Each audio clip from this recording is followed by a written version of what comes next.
Mitahara.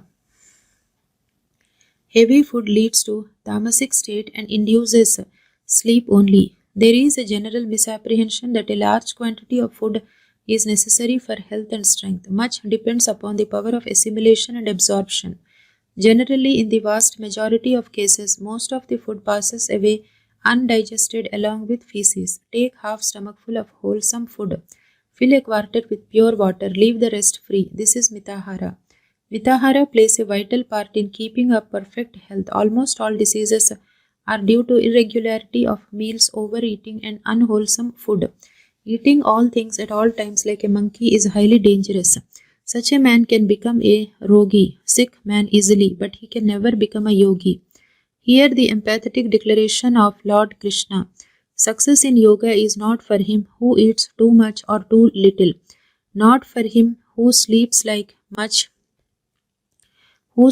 much or too little. Again in the sloka 18 of the same chapter 16, he says, to him who is temperate in eating and in sleep and wakefulness, yoga becomes a destroyer of misery. A glutton cannot at the very onset have right aggregations and observe mitahara.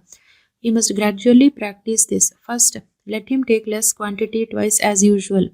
Then, instead of using heavy night meals, let him take fruits and milk alone for some days.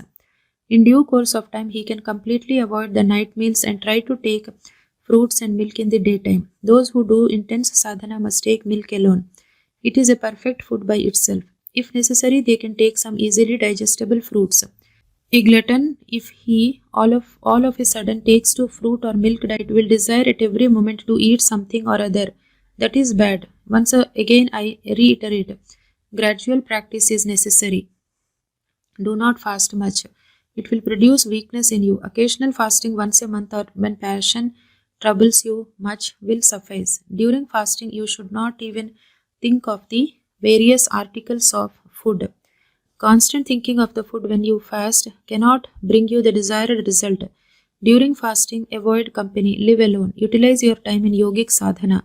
After a fast, do not take any heavy food. Milk or some fruit juice is beneficial.